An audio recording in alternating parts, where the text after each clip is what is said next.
Well, welcome back to a new episode of MPJ New Rock Album Review Show. It's June. It's part 2 of these retrobates as we review 4 albums back to back because we're like that. We like to change it up a little bit. Welcome to Paul and to Andy and to Chris. We are missing an absence, the Queen of Rock, which is Trish. We changed our format a bit. We're reviewing 4 albums, all kind of back to back. Robin Beck and Living Proof, Erik Grönwall and Bad Bones, the Marmozets, Co.War.Dice, and Shinedown, the return of the mighty Shinedown and their album 8. So, Robin Beck, then, Living Proof. Is she a living proof? Is she the embodiment of a great kind of rock country artist? Or am I talking rubbish? Andy, we'll start with you with a bit of Robin Beck.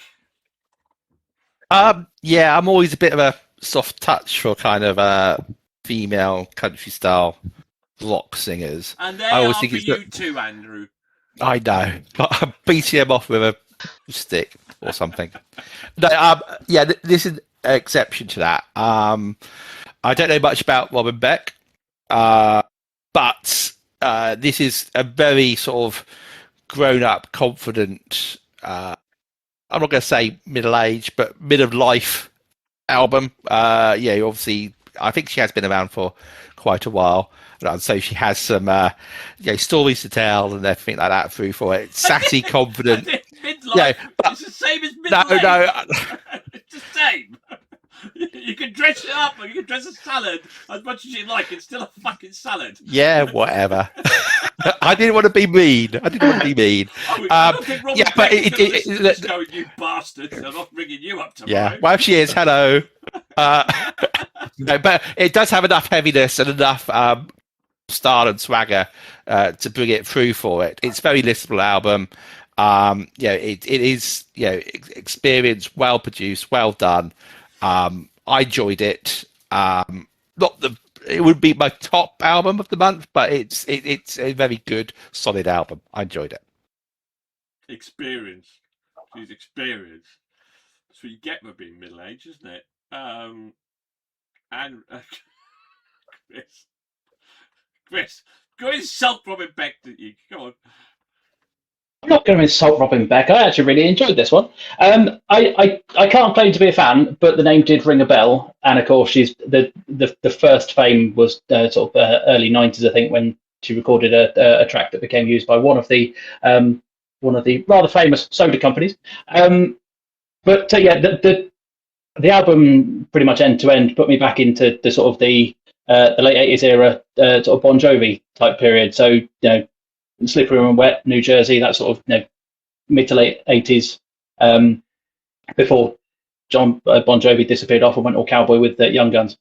Conveniently, I am too young to remember those times, but I did re-experience them when I sort of got into rock music in the '90s. And so I had quite a fascination with Bon Jovi when I first started listening to rock, and it puts me in the right sort of mindset. And in fairness, she was around at the time. She shared studios with the same guys, and I think a couple of the songwriters were they all did work together for the same sort of stuff.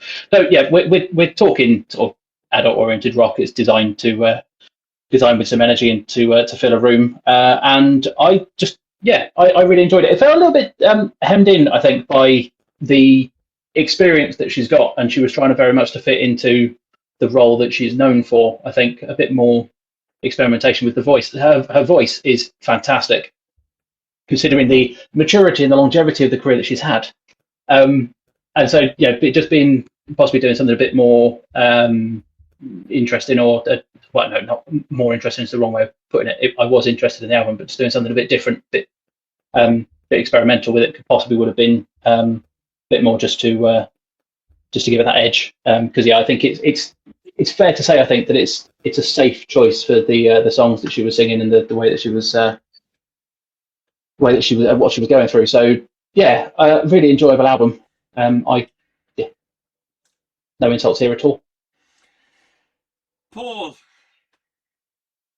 What do you think, What, Rob? What do you think? Was it down to me to drop the insults on? Or... Yeah. You can if you want to. Drop the facade, Paul. Drop the mask. Yeah, drop the niceties. Yeah. So Robin Beck is one of the few artists that has survived the first mega hit. In this case, as Chris has pointed out, first time in 1988, the #1 hit made famous by Coca-Cola Company commercial. Sorry. Other sodas are also available. Yes. I'll take any advertising, mate. Don't worry about it. Just No, keep on, Paul. Yeah, but Paul, what's that? Sorry, you were breaking up slightly there. What was the? Coca-Cola. Coca-Cola. Yeah. Okay. The bottle of Coca-Cola. Nigel will happily sign up to the corporate machine. Oh. Yeah. He's not going to stick it to the man. I'm not going to stick it to the man. If I want to get more content out there, I need money. I can't get it. Anyway, so refusing to live in the shadow of that one hit, which a lot of artists have done. She's continued to experiment and examine new styles. Not to say that has been extreme in a venture, but Living Proof is not just a melodic rock, but a country. There's modern rock thrown in there. There's a bit of blues. And they've all been examined in this album. It starts off fine, but as she sings the slow stuff, I kind of find myself walking on another planet, lost in my thoughts, rather than listening to what is actually she's saying, and that's not a good thing. And I don't think a voice cuts it. She has a much more mature voice, and I don't think a voice cuts it on some of the slower songs. Overall, though, if this is your type of music, you'll enjoy. Yeah, I think my problem with this album was that first of all, it's a good solid album. She's got a great voice and she performs it really, really well. The production is out of this world on it. It's absolutely terrific. And I think the first half of the album, I'm going, oh yeah, this is hitting some of my sweet spot. It's cool country kind of vibe rock, mixed in with contemporary rock. I'm liking this. And then the second half of the album, she just sounds like another version of Boston and Journey, and it becomes incredibly generic. And I just think, well, she just could be doing Boston or Journey kind of cover numbers, is what I felt and what I could hear. And I might be wrong in that, but that's how I kind of. We know you like covers. We know you like covers.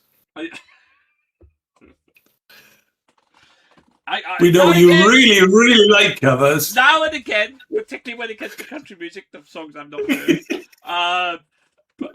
And it just felt, for me, it was an album of almost two halves. And it wasn't that half of the album wasn't terrible. It was fairly enjoyable. It just kind of kept going back to, do you know what? I kind of heard this all before. It wasn't any. For me, there was something a little bit new and energetic in the first half, and then it was, oh god, I'm bored now.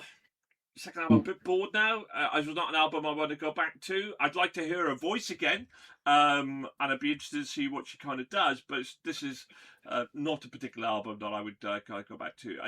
It'd be great if you're driving on country roads and you want a bit of country rock and chuck it on. But yeah, faded. Let's find out, shall we, how faded it became. Let's go to your votes then. Just get the votes up then. So we know what Trish did then. Okay. So Andy, I actually gave it a 4. did you? And yes. Chris. And so did I. I gave it a 4. And Trish also give it a 4. Ooh, we're on a run here. Paul. It's in a run. The run stops here. I give it a 3. The Masters review. I give it a 3. I give this a 3.5. Oh, so what does that work out to be? 3.7. 3.57. For those that aren't sure why this is the case, take a look at the other recording that we've just done, and you'll see why. The 5th album. Very consistent. The 4th 7. Okay. Right, let's finish off with our 2-word review, shall we? Andy. Solid proof I've got. Solid proof. Okay. Chris. I went with comfort food. Yeah, comfort food. Paul. I'm trying to help promote the program, Coca-Cola.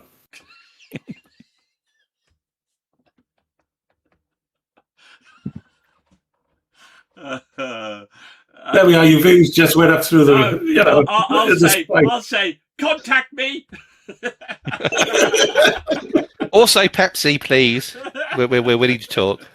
Yeah, it was a boring journey, but there we go. Right, okay. Let's move on, shall we? Going to swiftly move on and see if we can break the 3.7 curse. The 3.7. Hopefully, we want this one. Erik Grönwall and Bad Bones. Chris, what do you think, buddy? So, I'm going to start this off by saying you're welcome. Okay. For those who are familiar with our podcast, we reviewed Michael Schenker Group late last year. And I quite liked that album, but I said in that album, let the vocalist off the chain. See what happens. Now, for those that don't know, Erik Grönwall, we're not entirely sure how to pronounce his name, there's that over the O, it's a tough one, is the lead singer for Michael Schenker Group at the moment, both studio and touring.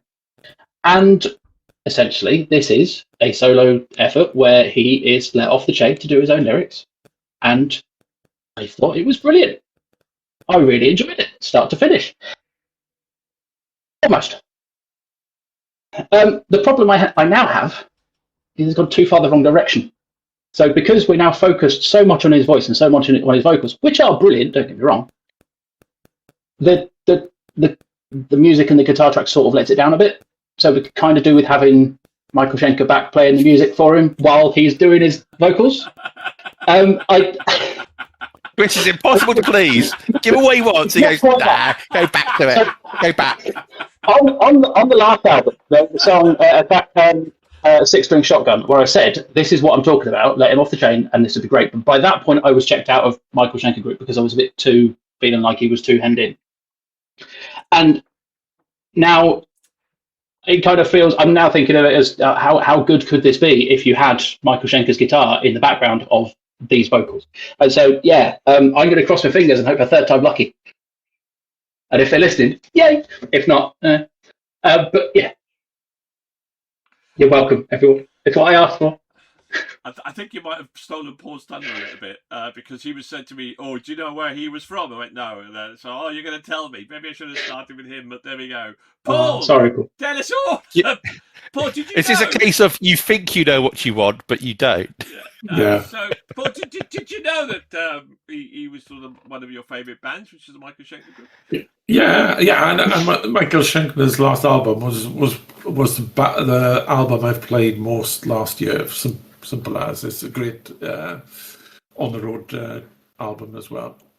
But that's not what I was saying before that you've heard him before, because he was formerly the lead singer of Heat.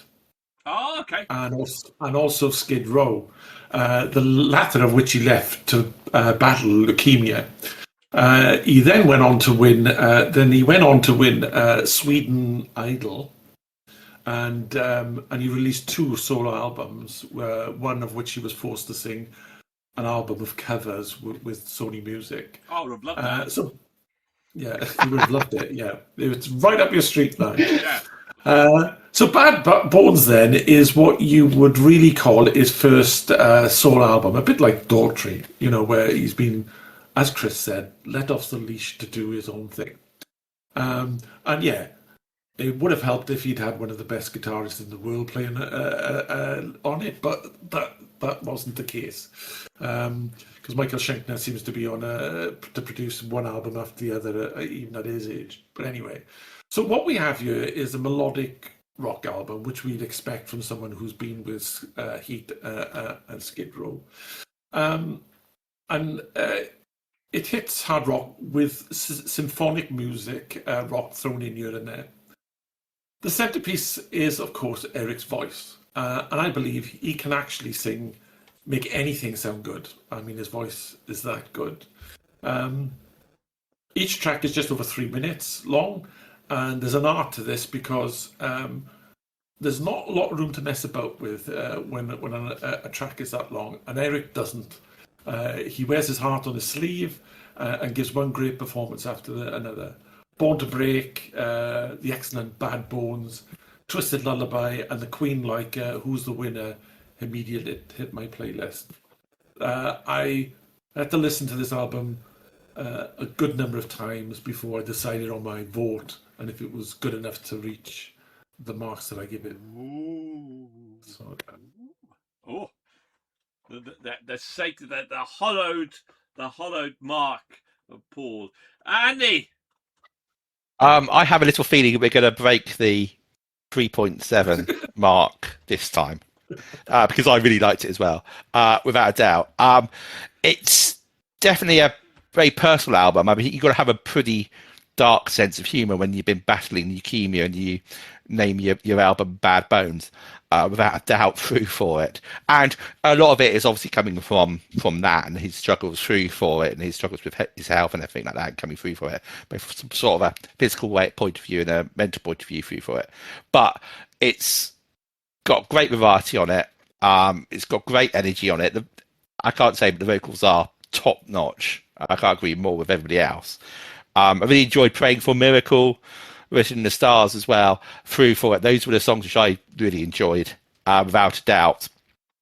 So yeah, it's obviously got a great pedigree, works well with everybody, in the past, from the sounds of it as well. And yeah, this was a top-notch album, really good. Yeah, I'm kind of on a similar lines. There was an artist, a local artist from Wales that we reviewed, and then we actually interviewed, called Casey Maunder, and Casey's album got into our Hall of Fame. And as a kind of solo male artist, he was probably one of the best I heard in a long time, and I think his musicality was incredibly varied, and it felt, though it was kind of built on kind of 80s 90s rock, it was very modern, with lots of kind of twists and kind of turns on there, and musically it was superb. I disagree with Chris entirely. I think that this album, musician wise, is superb. The arrangements are fantastic. It doesn't get stale. It doesn't get generic. It's always kind of up there. So maybe Michael Schenkner had some sort of input into it, but even with Michael Schenkner, his quality is high, but it's fairly generic. This was not a generic kind of rock album at all. It had pacing. It had variation. It was absolutely terrific. And I think he's better than Casey, and I rate Casey incredibly highly. But I think this guy's vocal is absolutely superb, and this album is superb. It does worry me though. Well, it's a sign of a strength that currently I don't have any hero songs on my cool playlist for this album, and yet I'm happily want to play the whole album again. And I think that's the strength of the album, its entirety, is that it's all good. Every track is good. And I think my only worry right now is that I don't have a hero track on it, and you've really got to get top marks for me to have a hero track on it. And I probably will end up with one, and I'll definitely kind of listen to it again. But this is, without shadow of a doubt, a seriously fucking good rock album by a solo male artist. Absolutely superb. It really, really is. It's up there. Yeah. It doesn't have a cover in it, Nige. No, it didn't. I know. Hence why it might not get my full mark. Probably why I put it. Needed a cover that I hadn't heard of before. That's what it needed. A Swedish melody turned to English that I'd never heard of before. And it's been up there. Let's find our marks then, shall we? Chris. So I gave this a 4. That's surprising. I was expecting maybe a tad more from you. I can't quite put my finger on it. It was just like I say, it was just the knowing what I think it could have had with. Just to clarify a point that I'm not sure. I have no problem at all with the guitar and the drum I got on this album. As you say, it was brilliant. However, I can't take myself away from the. If you put both of them together, what sort of tracks they might be able to produce. So that's where my brain was there. So, Andy, I gave it a 4.5. Yeah. Trish, give it a 4. I also give it a 4.5. You see, I'm savouring this like a fine wine, savouring this very moment. Paul.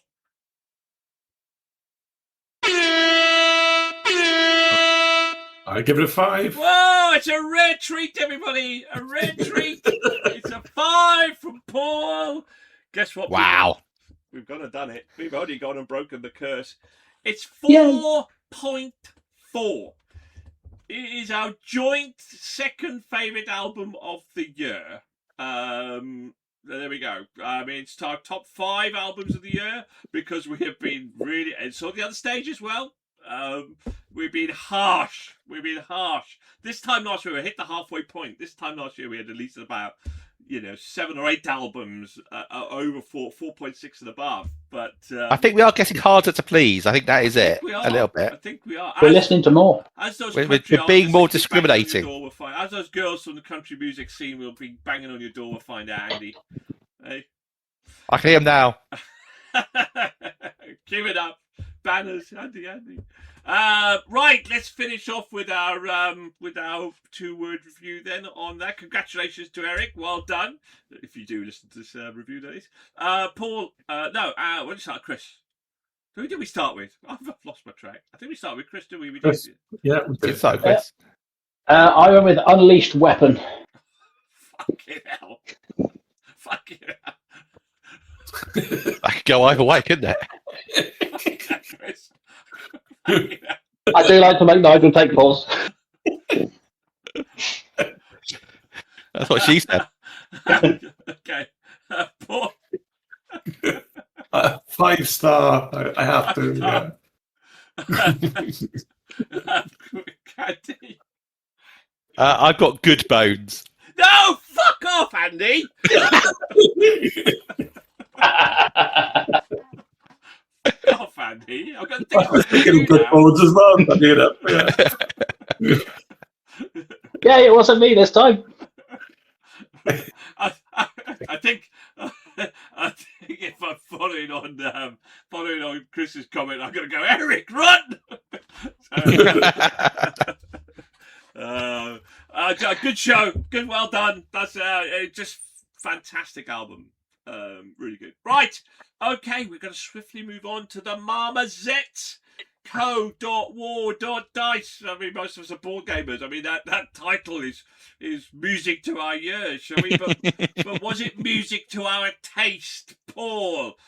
I mean, I put this album in thinking pop punk. Surely, tell me, did you like? I think it was a bit heavier than pop punk. Well, the first half was, yeah.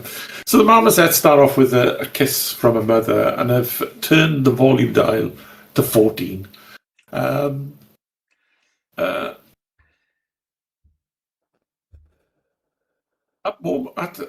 that time, I was thinking you could actually believe that she was a reincarnation of Hazel O'Connor. Loud punk-like rock with a craziness that made the aforementioned singer a legend. On quite the songs like Swear Alive and Dandy we get to hear what a great vocalist Beck McIntyre is. I keep arguing with myself that I think she needs a foil, another member of the band to sing alongside her. Sometimes she seems to be overreaching in the heavier songs. Overall, though, this is a really great album. Andy, follow that. I'm gonna back it up to a large degree. Absolutely. Actually, no, I like the vibe of the album, without doubt. I like the sound of it. It's spiky, punky. I think she's got a very sort of cool, modern sort of twang as such of singing through for it. And I think the music was, there's really good tunes for it. I really like You Want the Truth. That was a really great track through for it. It's very distinct. I think the songs are, they sounded really good as well. It wasn't like a big symphonic kind of song. It was like, I found it more like very tightly closed, almost like in a sort of small room kind of punk song vibe. But I think that made it sound really interesting and really good through for it. I think they've been around since about 2006 or so. I think it's like their third album or something like that. But it was really, really good, interesting album, I thought, without doubt. I really liked her voice. I don't think it needs anybody else there. But yeah, very, very strong. Liked it a lot. Chris? I like her voice. She sings very well, especially on the slower tracks rather than that. I spent most of this album feeling like I was trapped in a room with someone having a panic attack. It's the only way I can really describe it. And it Kiss from a Mother is just so frantic, so unhinged, which is great if you like that sort of thing. And in fairness, if I liked this sort of music, I would be there. But it was too frenetic for me, too all over the place. When I first started writing the notes for it, the only thing I put in was that the first track was unhinged, and then you couldn't shut the door.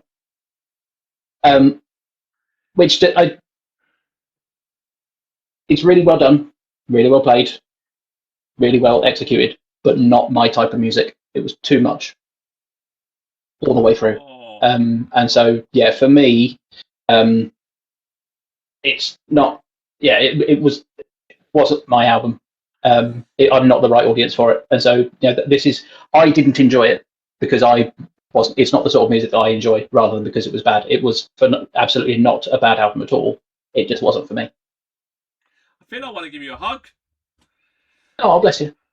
I'm not going to, but no, you're too far away. Chris, would it have helped if Michael Schechter was playing the guitar? You what? Sorry. I was asking Chris if it would have helped if Michael Schechter had been playing on guitar. That would have been really messy. I think it was messy enough. If Michael Schechter had been on the guitar, Erik Grönwall was on the vocals, it would have been a fucking great album. Might have been slightly different from Marmozets, though. That's the thing. This album, for me, despite what I said about the Peaches scratching an itch and I played it the most, this was my favourite album of the month. And it was like a drug. I didn't want it to start with. I didn't want it, but I started to take pieces from it, and I was liking it. And then I go like, okay, I need to move on now. But I just give Marmozets one more listen. And it just kept growing and growing and growing and growing. And Kiss from a Mother was hit my school playlist. I thought it was frantically brilliant. The other one was Cut Back as well, which was absolutely mesmerising.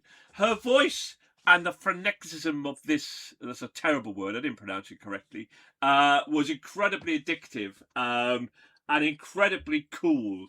And typically, when you listen to pop punk, it can get a little bit too kind of loud and noise and screechy, and this never kind of did, and then bizarrely, little story, is some of the guys from work went to download, Andy in particular, and I was asking him what his favourite band is. He all went to see Limp Bizkit and Linkin Park, and they were all great. And he said, but the worst band, he said, he went into this side one, this tent, and the Marmozets were playing. He said he couldn't take it. He hated it. Her voice was like, the acoustics was terrible in there. Her voice was just screeching through his brain and gnawing. The way he said it's like gnawing away at my head, and I just couldn't handle it. I had to kind of get out of it. And I'm going and I had listened, and this is no one lie. As he walked in the room, I was listening to Marmozets, and I literally put down my headphones to listen to him. And then he came out with his story, and I'm going, but the fucking album is incredibly good. He said, I might well be. He said, but that's that moment that he'd had, and you can, and this, you see kind of live bands, and you go, oh wow, I want to listen to more of those. You listen to the album and they're rubbish and they're great live, and then you listen to bands' albums and then you go live and they're terrible. So sometimes it doesn't kind of suit to it. But that was very, very interesting. But it was almost like Debbie Harry cut loose, almost, to a point as well. I just loved it. I absolutely loved it. I think it wasn't my perfect album, but in terms of that, I think it must be and probably is my favourite kind of pop punk heavy rock album. There's definitely a lot of punk in there. There's a lot of heavy rock in there. There's a lot of everything in there, and that in terms of an album, it's quite eclectic in that way as well. But belter, absolute belter. There we go. Right, let's find out then, shall we? He says, flipping to his score chart here. Let's find out what we scored it. Who do we start? We start Paul this time, didn't we, Paul? I give it 4.5. Ooh, that's good. Cully? I only gave it a 3, I'm afraid. Oh, Trish, give it a 4, which is pretty solid. I give it a 4.5. Andy, a 4 from you, Andy. Yeah. A 4 from you, and this gets into our Hall of Fame. Come on, Andy. Get us across the line. Drum roll. Da-da-da-da. I gave it a 4. 4. You did? Yes. Are you sure? Am I sure? I got you down as a 3.5. Oh, I meant a 4, but if it's 3.5, it's a 3.5. No, take the 4. Take the 3.5. Take the 3.5. Take the 4, Andrew. I've written down 4 here. Hall of Fame. Heavy finger on the voting form. Well, maybe I mistyped it. Typo. No, if you give a 4, that's a 4. It's in our Hall of Fame, everybody! Dun, dun, dun. That's going to be my fucking wild card. Right, okay. Let's finalise before we... Oh, no, I did give it... I voted a 3.5 on the thing. I did vote, but I meant a 4. Right, I meant a 4. I'm sure you sent me an email to change it. Yes, I did. Right, okay. Chris is not looking amused. It's our listening pleasure, and it didn't please me, but that's just the way it goes. Right. Don't worry, I'll pay it back on the next one. The weapon's been unleashed, mate. We'll see. Yeah. Let's find out, shall we? 2-word review, Chris. Paul. Wrongly weird. Oh, yeah. I said wrongly weird, but you were right. Paul should be first. Oh, well, yeah. Well, it was a good segue, though, wasn't it? Paul, wrongly weird. It was. Critical Role. Sorry? Critical Role. Oh, that play on the album title. Sophisticated. Play on the dice, yeah. Andy. Oh, I have loaded dice.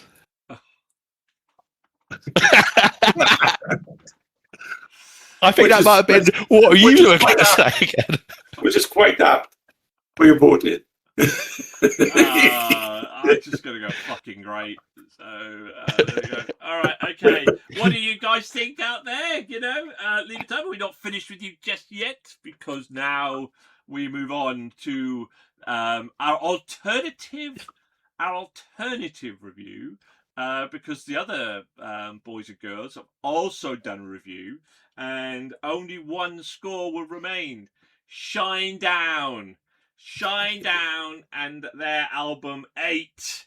I did put this across both groups, because Planet Zero, I felt really kind of, did that. And Planet Zero, I think, was our top 5, maybe even top 3 or 4 albums of 2022 when we reviewed. It was absolutely terrific. In fact, it got beat by Volbeat and Visions of Atlantis from that year, which were great albums. So Shinedown has a very high pedigree when it comes to the show and what it achieved. So Planet Zero, well into our top 50 albums of all time, or top 75, something like that. Anyway, so where better to start then?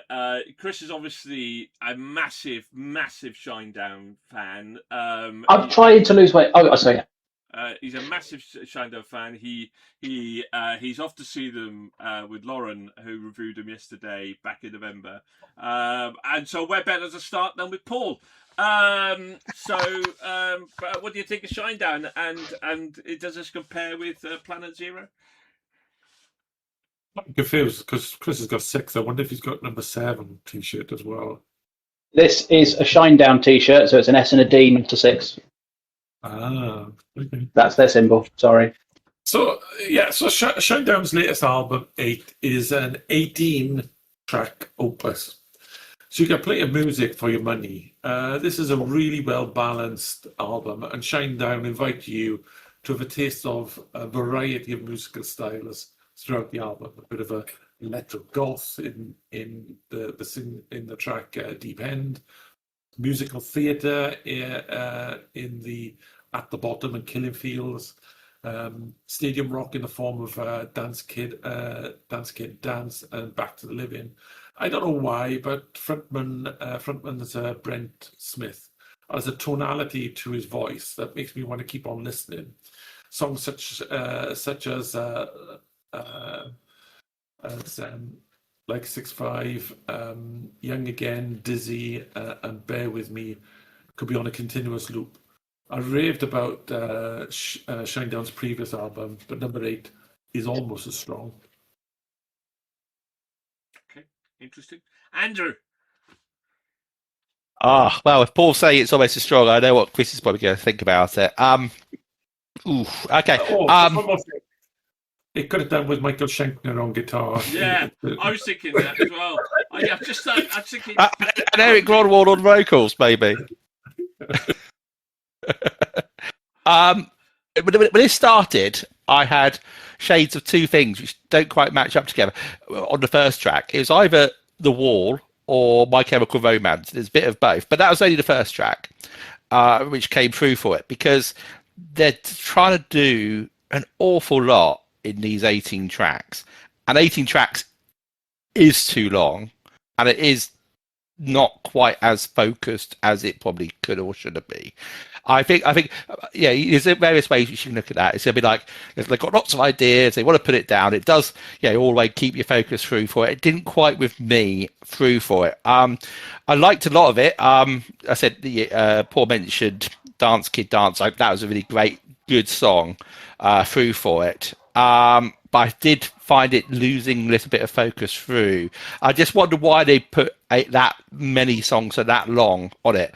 I mean, we did talk earlier about Terror Maze, which was quite a long album as well, but that works better for me than this did.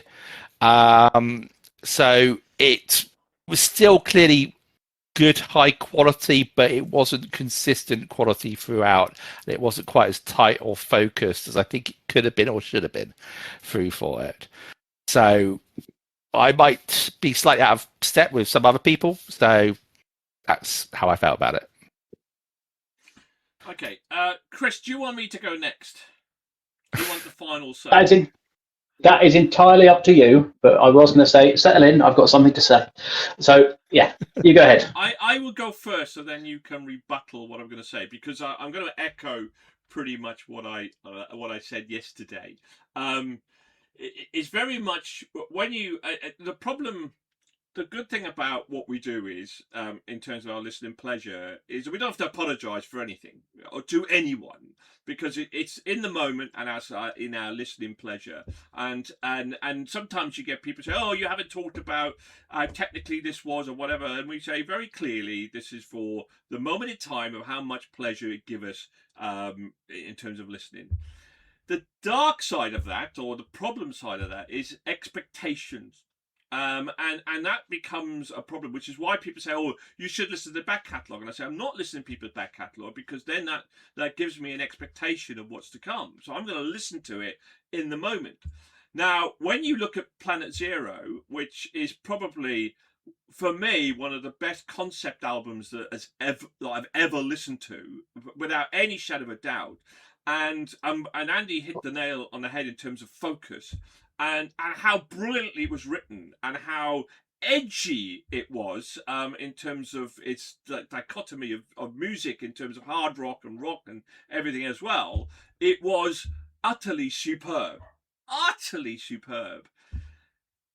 And then they bring out this fucking bunch of pop trash music or rock trash music. Hold on, just calm down. Deep breaths, Gunny. Read this. Don't get me wrong, it's bloody good. I mean, it is good. I mean, I've got like several cutback Dizzy Searchlight. Searchlight is just another version of Titanium, and I liked it. And I liked it, and it still got to me, and I still enjoyed the album, but it almost feels that they're going to go on a tour, so it almost feels to me, it probably isn't, but it feels to me they've almost sold out. They've gone, let's make a commercial album full of easy listening rock tracks, which, let's be honest, when Foo Fighters did an album, their previous album in between this one and the last Foo Fighters album was terrific. It kind of felt like that. And if I want to listen to this sort of music but listen to it better, then I'll just listen to Ghost, because that's how it felt like. This felt like a watered down version of Ghost, and let's throw in some really cool. And don't get me wrong, they were cool. I'm not denying that they weren't cool, and I did not deny it was a joint album. But when you look at Planet Zero, and when you look at what these guys can do and what they can produce and what they can bring to the table, sold out. Chris? Deep breaths. Deep breaths. I'm going to surprise quite a few people now. Actually, no, I'll wait it. So I have been listening to Shinedown since the late noughties. Sort of 2008, 2009, around about Sound of Madness. Because as I'm going to spend a bit of time talking about Shinedown. Echo Down. Sound of Madness as a track, as an intro track to a group, is phenomenal. And then I listened to just the track itself. The rest of the album also just as good. I went back and listened to Leave a Whisper and Us and Them, which are the two previous tracks for that, and I've been listening to them ever since.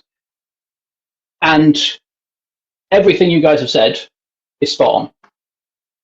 They have Brent Smith's lyrics bring so much to Shinedown that, kind of like we said for Matt Grönwall, he could sing anything and make it sound good.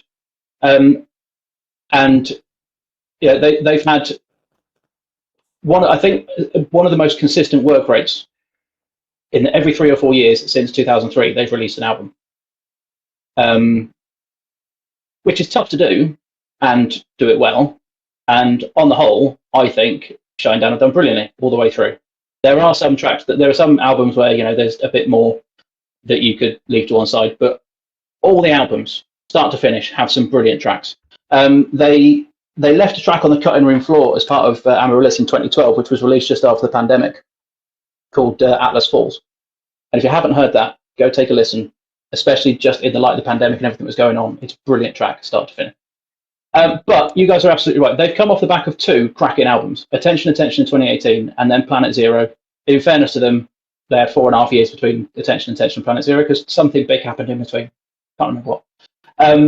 But then, so coming off the back of those 2 albums, and especially as we're saying, Planet Zero, such a brilliant concept album, start to finish. Which also had 20 tracks on Planet Zero rather than 18, but they had all the sort of the radio type stuff interspersed into it, which you can't drop. But it set the story of the album perfectly. Yeah. So coming off the back of those 2 albums, as Nigel said, the expectation is enormous. And as I said in the review that we did of Foo Fighters recently, I was expecting Foo Fighters, and I don't think we got the Foo Fighters I know in the last Foo Fighters album.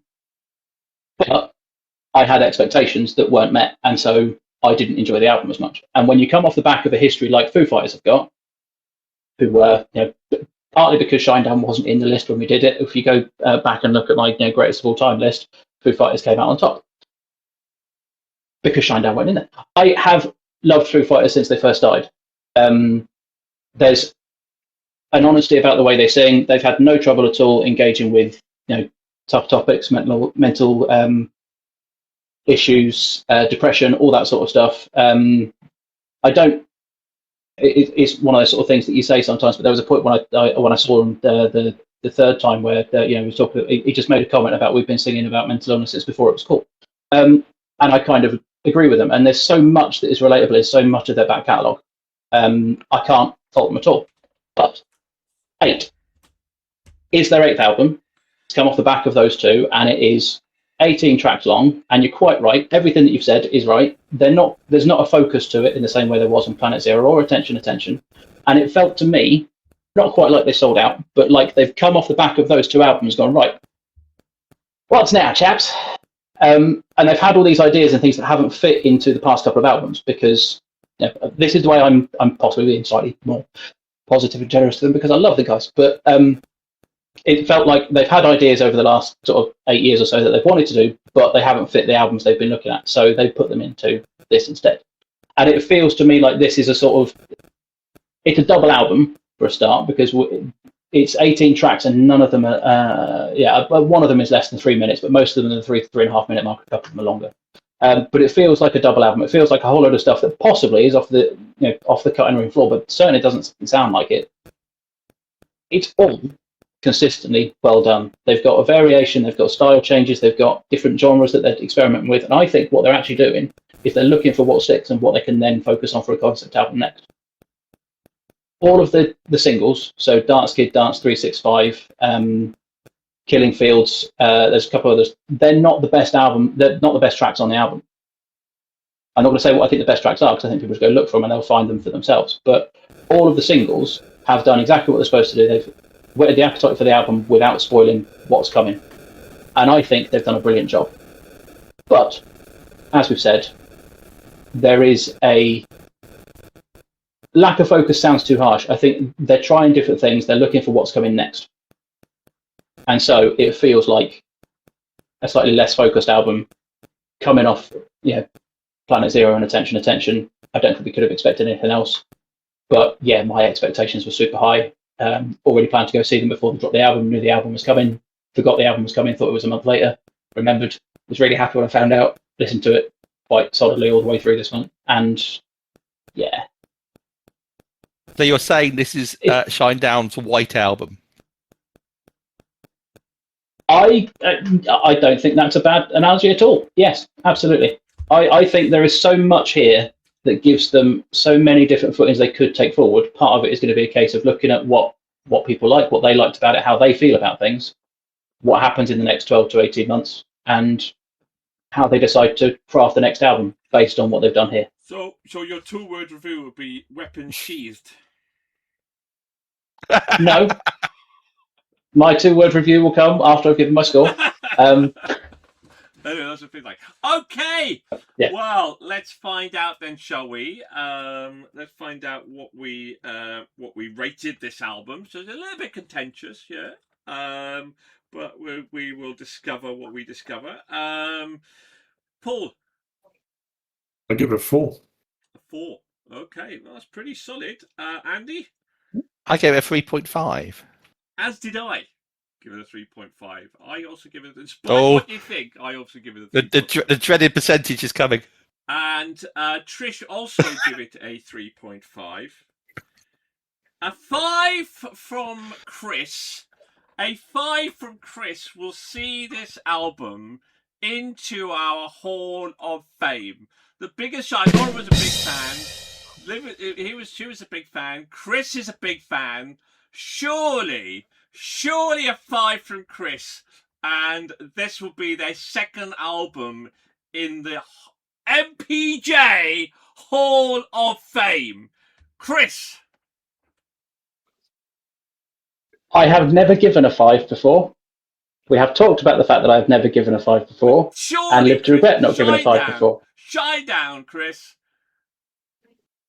I can't give a 5 to an imperfect album. I gave this a 4.5. It was so close, and I get the feeling, like I did with Daughtry, I'm going to regret it. I would have given a 5 to Planet Zero without a shadow of a doubt. But it's not Planet Zero. It's not Attention. You're right. It can't have a 5. And it didn't And deserve I'm a 5. so sorry to the guys. I can't honestly. They're not going to listen. No, that's fine. But no, they might do. I can't honestly say that it does deserve a 5. You're quite right. It gets as close as I would have. I would love to have given it a 5, but it comes down to it. I was a little bit disappointed because it's not another Planet Zero or Attention. It's definitely not. It's so phenomenally good, but not quite. I don't think it's phenomenally good. But anyway, right. Okay. I do. I know. I'm teasing. So, right. Okay. That gives it a 3.8. So only one album into our Hall of Fame on that score. Now, second guesses, everybody. You give us a 3.8.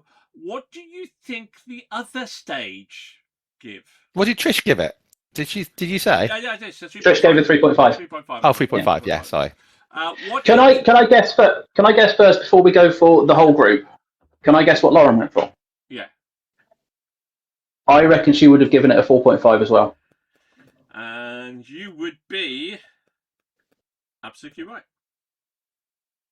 I think we're in the same boat in that we love Shinedown. We have done for a long time. We're going to see Shinedown in November. You are. But it's not quite there. Right. Which is a shame. Okay. Sorry, yeah. So, what do you think the other stage? Chris, we'll start with you. What do you think the other stage give it? I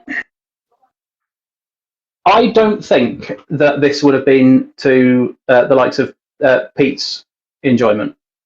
Yeah, probably also not Will. So only 5 votes count. So one of their votes would have been cancelled out.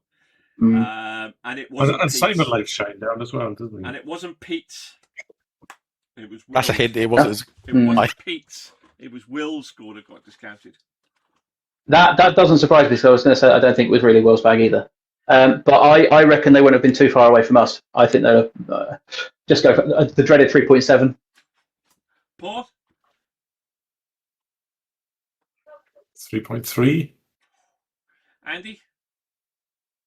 3.9. I'm going to be positive.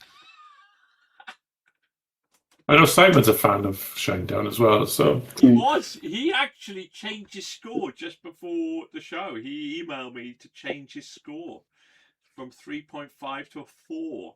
He changed his mind, actually. That's really funny. This is really fun. It's quite amusing because they actually give us exactly the same score, 3.8.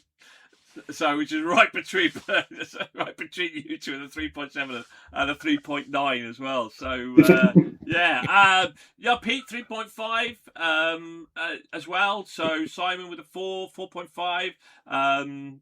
Yeah, I think overall, it's I mean, it is a very soft white label album. It's a really good way of describing it. There are some good tracks in there and a variation from that perspective as well. But it ain't no Planet Zero.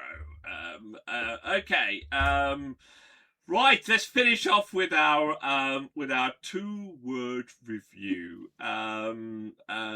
Paul. Shine up. Shine up.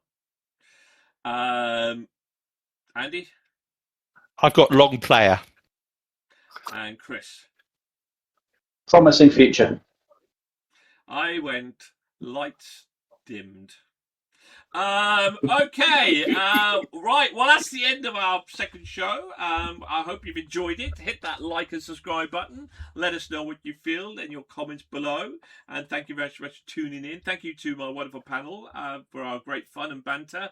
To Paul, to Andy, and to Chris. And of course, thank you to our rock queen Trish, who will hopefully be back with us next month. Fingers crossed. And Leah, you keep on rocking out there. You know what I'm going to say. Keep safe, keep rocking. Bye for now.